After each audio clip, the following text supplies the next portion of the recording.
Understanding options. Demystifying the market. All right, let's dive right into this explainer.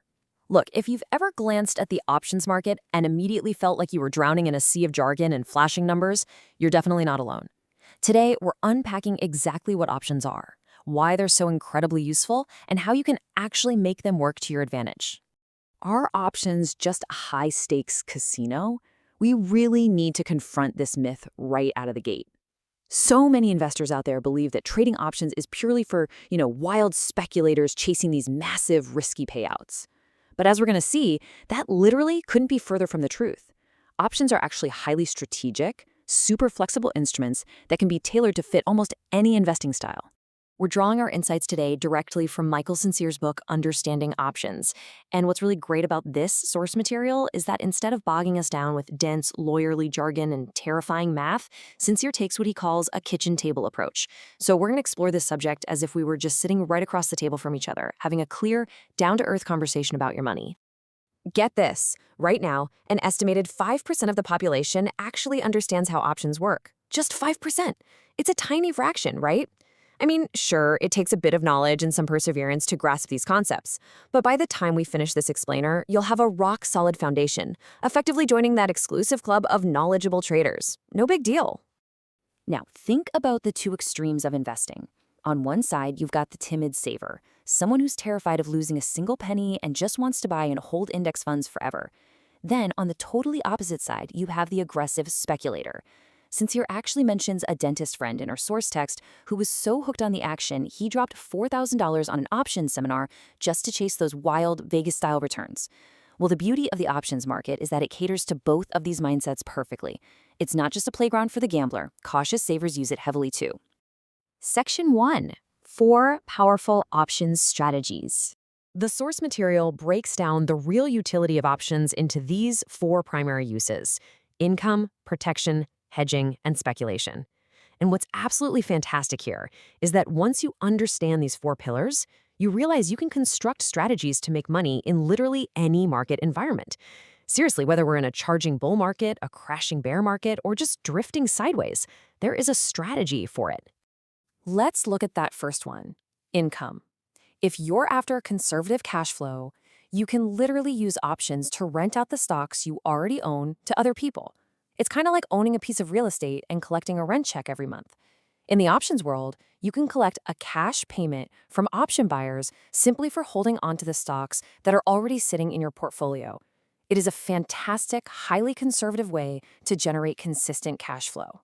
Now, on the flip side, if you're terrified of a sudden market crash, you can use options as a protective insurance policy to hedge your risk.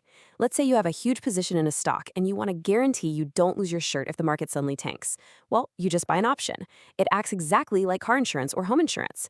Actually, fun fact from the text, this kind of protective hedging is exactly why options were originally created thousands of years ago. And hey, even for the speculators out there, options offer something pretty unique. They allow you to leverage a little bit of money for a potentially massive return. You get to control a huge number of shares for just a fraction of the cost. But here's the ultimate safety net. Unlike shorting stocks, where your losses can technically just keep going to infinity, with options trading, you know exactly how much you can lose before you even start. Your risk is strictly capped at whatever amount you paid for the option. No nasty surprises. Moving right along to Section 2, the real estate analogy. All right, imagine you stumble upon a beautiful house, and the owner is asking for $100,000. It's a stellar deal, right? But maybe you aren't quite ready to pull the trigger just yet. Maybe you're waiting on a bank loan to clear, or you just want to see how the neighborhood develops. So what do? You approach the owner, and you pay them a small fee to hold the house for you. This is where the contract comes in. You sign an options agreement that gives you, say, a 3-month window. Now, during those 3 months, the owner cannot sell that house to anyone else, no matter what happens. You have firmly locked in that $100,000 purchase price. So, for this entire 3-month timeline, you are completely in the driver's seat. You get to just sit back, watch the market, wait, and hold all the cards. Now, let's look at the 2 potential outcomes at the end of this timeline, because this is where you'll see exactly why this contract is so incredibly powerful. The market is basically going to do one of 2 things. It's either going to go up or it's going to go down. In scenario A, the real estate market gets red hot. A realtor suddenly lists the house next door and boom, your target house is now valued at $120,000. But because you hold that option contract, you are uniquely allowed to buy that house for your locked-in price of just $100,000. You instantly secure a massive 20 grand profit simply because you control the asset with a locked-in contract. How great is that? But what if scenario B happens? What if disaster strikes the neighborhood? Maybe a nearby factory closes down and the house's value plummets to $90,000. Well, remember that small fee you pay the owner up front? That is literally all you lose. You are legally allowed to just walk away without buying the house. You aren't forced to buy a suddenly overpriced asset. You simply let the contract expire and move on with your life. Which brings us to Section 3, the right, not the obligation. This is absolutely crucial. An options contract gives you the right to make a transaction, but it completely removes the obligation to do so. Going back to our house analogy, you had the right to buy it for $100,000, right? But when the price dropped to $90,000, you had absolutely no obligation to actually follow through. That phrase right there, the right but not the obligation, is your ultimate safety valve if the market turns against you.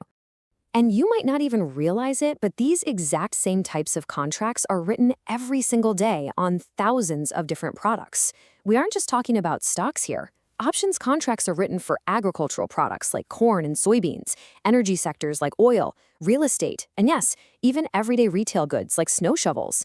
The basic mechanics of locking in a price for a future date, they're completely universal. Now, as our source material firmly stresses, keep it simple. You do not need complicated math or some fancy degree in finance to make this work. In fact, the simpler the strategy, the more money retail investors often make. So don't go chasing those complex, multi-layered trades right out of the gate. Stick to what you know, stick to the strategies that you understand clearly, the ones that actually let you sleep soundly at night. I'm going to leave you with this provocative thought as we wrap up this explainer. Think about it. If you now understand how to protect yourself when buying real estate, locking in your upside while completely capping your downside risk, aren't you ready to apply that exact same safety net to your own investments?